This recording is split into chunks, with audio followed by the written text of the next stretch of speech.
ಎಲ್ರಿಗೂ ನಮಸ್ಕಾರ. ನಾನಿವತ್ತು ಮಾವಿನಕಾಯಿ ಚಿತ್ರಾನ್ನ ಮಾಡೋದನ್ನು ತೋರಿಸ್ತಾ ಇದ್ದೀನಿ.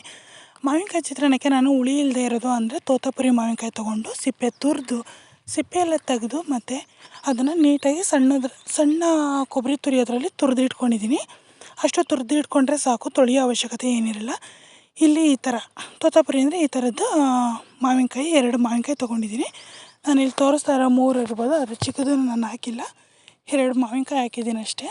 ಅದಕ್ಕೆ ಸ್ವಲ್ಪ ಬೆಳ್ಳುಳ್ಳಿ ಜಜ್ಜಿಟ್ಕೊಂಡಿದ್ದೀನಿ, ಸ್ವಲ್ಪ ಕೊತ್ತಂಬರಿ ಸೊಪ್ಪು, ಹಸಿಮೆಣ್ಸಿನ್ಕಾಯಿ ಮತ್ತು ಕಡಲೆಬೀಜ. ಚಿತ್ರಾನ್ನ ಅಂದರೆ ಕಡಲೆಬೀಜ ಬೇಕಲ್ವ, ಅದಕ್ಕೆ ಕಡಲೆಬೀಜನ ಮೊದಲು ತೆಲಿಸ್ಕೊಳ್ಳೋಣ ಅಂತೇಳ್ಬಿಟ್ಟು ನಾನು ಇಲ್ಲಿ ಒಂದು ಪಾನ್ಗೆ ಎಣ್ಣೆ ಹಾಕಿ ಇಟ್ಕೊಂಡಿದ್ದೀನಿ. ರುಚಿಗೆ ತಕ್ಕಷ್ಟು ಉಪ್ಪನ್ನ ಇಟ್ಕೊಂಡಿದ್ದೀನಿ. ಈ ಕಡೆಗೆ ಅನ್ನನ ಮುಂಚೆನೇ ರೆಡಿ ಮಾಡಿ ಇಟ್ಕೊಂಡಿರಬೇಕು. ಚಿತ್ರಾನ್ನ ಮಾಡೋಕ್ಕೆ ಯಾವತ್ತೇನು ಅನ್ನನ ಮುಂಚೆನೇ ರೆಡಿ ಮಾಡಿ ಆರೋದಕ್ಕೆ ಬಿಟ್ಬಿಡಬೇಕಾಗುತ್ತೆ. ಬಿಸಿನೇ ಕಲಸೋದಕ್ಕಾಗಲ್ಲ, ಏಕೆಂದರೆ ಮುದ್ದೆ ಥರ ಆಗಿಬಿಡುತ್ತೆ, ಅಂದರೆ ಮೆತ್ತಗೆ ಆಗಿಬಿಡುತ್ತೆ. ಹುಡಿಯಾಗಿ ಬರಬೇಕು ಅಂದರೆ ಮುಂಚೆನೇ ಹಾರ್ಕೊಳಕ್ಕೆ ಬಿಡಬೇಕಾಗುತ್ತೆ. ಇಲ್ಲಿ ಕಡಲೆಬೀಜನ ಹಾಕ್ಬಿಟ್ಟು ಮೊದಲು ತೇಲಿಸಿ ಒಂದು ಸೈಡ್ಗೆ ಎತ್ತಿಟ್ಕೊಂಡ್ಬಿಡೋಣ. ಆಮೇಲೆ ಜೀರಿಗೆ, ಸಾಸಿವೆ, ಕಡಲೆಬೇಳೆ ಹಾಕಿ ಫ್ರೈ ಮಾಡ್ಕೊಳ್ಳೋಣ. ನೀವು ಬೇಕು ಅಂದರೆ ಕರ್ಬೇವಿನ ಸೊಪ್ಪು ಕೂಡ ಹಾಕ್ಕೋಬೋದು. ನಾನಿಲ್ಲಿ ಕರ್ಬೇವಿನ ಸೊಪ್ಪನ್ನ ಸ್ಕಿಪ್ ಮಾಡಿದ್ದೀನಿ, ಯಾಕೆಂದರೆ ಹಸಿದು ಹೊರಗಡೆ ಹೋಗಿ ಕಿತ್ಕೊಂಬರ್ಬೇಕಿತ್ತು, ಹಾಗಾಗಿ ನಾನು ಸ್ಕಿಪ್ ಮಾಡಿದ್ದೀನಿ ಅಷ್ಟೇ. ಬೇಕಿತ್ತು ಅಂದರೆ ಹಾಕಿ, ಒಳ್ಳೆ ರುಚಿ ಕೊಡುತ್ತೆ ಕೂಡ, ಕಣ್ಣಿಗೆ ಆರೋಗ್ಯಕ್ಕೂ ಒಳ್ಳೆಯದು ಕರ್ಬೇವಿನ ಸೊಪ್ಪು. ಹಾಗಾಗಿ ಇದೆಲ್ಲ ನೀಟಾಗಿ ಗೋಲ್ಡನ್ ಫ್ರೈ ಆಗಬೇಕು. ಸಾಸಿವೆ ಮತ್ತು ಜೀರಿಗೆ ಕಪ್ಪುಗಾದೇ ಆಗುತ್ತೆ. ಆಮೇಲೆ ಕಡಲೆಬೇಳೆ ಗೋಲ್ಡನ್ ಫ್ರೈ ಆದಮೇಲೆ ಬೆಳ್ಳುಳ್ಳಿ ಏನು ಜಜ್ಜಿ ಇಟ್ಕೊಂಡಿರ್ತೀವಿ ಅದನ್ನು ಹಾಕ್ಕೋಬೇಕಾಗತ್ತೆ. ಹಾಕಿ ಸ್ವಲ್ಪ ಫ್ರೈ ಮಾಡಬೇಕು. ತುಂಬ ಗೋಲ್ಡನ್ ಕಲರ್ ಬರೋವರೆಗೂ ಫ್ರೈ ಮಾಡಬಾರ್ದು ಬೆಳ್ಳುಳ್ಳಿನ. ಆಮೇಲೆ ಹಸಿಮೆಣ್ಸಿನ್ಕಾಯಿನ ಹಾಕಿ ಬಾಡಿಸ್ಕೋಬೇಕು. ಆಮೇಲೆ ರುಚಿಗೆ ತಕ್ಕಷ್ಟು ಉಪ್ಪನ್ನ ಹಾಕಿ ಸ್ವಲ್ಪ ಅರಿಶಿನ ಪುಡಿ ಹಾಕಿ ಅದನ್ನು ಆಫ್ ಮಾಡಿಬಿಡ್ಬೇಕಾಗತ್ತೆ. ಹಾಗೆ ಬಿಟ್ಟರೆ ಕಡಲೆಬೇಳೆ ಎಲ್ಲನೂ ಸೀದೋಗ್ಬಿಡುತ್ತೆ. ಹಾಗಾಗಿ ಅರಿಶಿನ ಪುಡಿ ಸೇರಿಸಿದ ಮೇಲೆ ಆಫ್ ಮಾಡಿಬಿಡಬೇಕು. ಕಾಯಿ ತುರಿನ ಸೇರಿಸ್ಕೋಬೋದು. ನಾನಿಲ್ಲಿ ಕೊತ್ತಂಬರಿ ಸೊಪ್ಪನ್ನ ಹಾಕಿ ಒಂದೇ 2 ಸೆಕೆಂಡ್ಸ್ ಅಷ್ಟೇ ಆಡಿಸ್ಬೇಕಾಗತ್ತೆ, ಏಕೆಂದರೆ ಹಸಿದಿತ್ತು ಅಂದರೆ ಅದು ಬೇಗನೆ ಹೊರಟೋಗುತ್ತೆ. ಈ ಕಡೆಗೆ ನಾನು ತುರಿದು ಇಟ್ಕೊಂಡಿರೋ ಅಂಥ ಮಾವಿನಕಾಯಿನೇನಿದೆ ರಸನ ಹಿಂಡ್ತಾ ಇದ್ದೀನಿ. ತೊಳೆದಿಲ್ಲ, ನಾನು ಬರೀ ರಸ ಹಿಂಡಿದ್ದೀನಿ.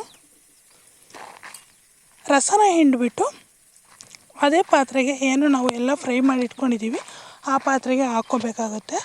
ಪಾತ್ರೆಗೆ ಹಾಕೋದ್ರಿಂದ ಡೈರೆಕ್ಟ್ ಹಾಕೋದ್ರಿಂದ ಹುಳಿ ಅಂಶ ಹಾಗೇ ಇರುತ್ತೆ. ನೀವು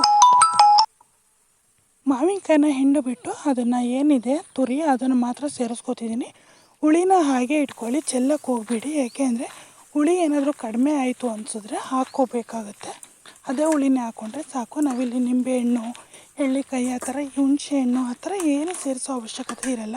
ಯಾಕೆಂದರೆ ಮಾವಿನಕಾಯಿ ಚಿತ್ರಾನ್ನ ಆಗಿರೋದ್ರಿಂದ ಮಾವಿನಕಾಯಿ ಮಾತ್ರ ಸೇರಿಸ್ಬೇಕಾಗತ್ತೆ. ಹಾಗಾಗಿ ನಾನು ಸೇರಿಸ್ಕೊಂಡಿದ್ದೀನಿ. ಹುಳಿ ಕಡಿಮೆ ಆಯಿತು ಅಂದರೆ ಅದೇ ಏನು ಹಿಂಡಿರೋವಂಥ ಹುಳಿ ಇರುತ್ತೆ ಆ ಹುಳಿನ ಸೇರಿಸ್ಕೊಂಡ್ರೆ ಆಯಿತು.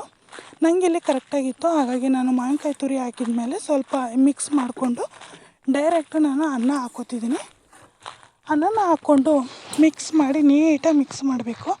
ನೀಟಾಗಿ ಮಿಕ್ಸ್ ಮಾಡಿ ಅದಕ್ಕೆ ಕಡಲೆಬೀಜ ಸೇರಿಸಿದ್ರೆ ಆಹಾ ಏನಂತೀರ, ಸಖತ್ ಟೇಸ್ಟಿಯಾಗಿ ಸೂಪರಾಗಿ ಬಂದಿತ್ತು. ಸುಮ್ಮನೆ ಹೇಳ್ತಾ ಇಲ್ಲ ನಾನು.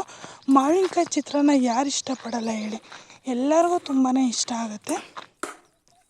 ನಮ್ಮನೆಯಲ್ಲಂತೂ ಬೆಳಗ್ಗೆಯಿಂದ ಸಾಯಂಕಾಲ ತನಕ ಇದ್ರೂ ತಿನ್ನೋವಷ್ಟು ಚಿತ್ರಾನ್ನ ನಮಗೆ ಇಷ್ಟ ಆಗುತ್ತೆ. ಈ ಮಾವಿನಕಾಯಿ ಈ ಸೀಸನಲ್ಲಿ ಮಾವಿನಕಾಯಿ ಸಿಗೋದ್ರಿಂದ ಯುಗಾದಿ ಟೈಮಲ್ಲಿ ಇದನ್ನು ಒಂದು ಸರಿನಾದರೂ ಟ್ರೈ ಮಾಡಲೇಬೇಕು. ಮಾಡಿಲ್ದ ಅಂದರೆ ಸಮಾಧಾನವೇ ಆಗಲ್ಲ. ಇವತ್ತಿನ ಬ್ಲಾಗ್ ಇಷ್ಟ ಆಗುತ್ತೆ. Thank you for watching guys.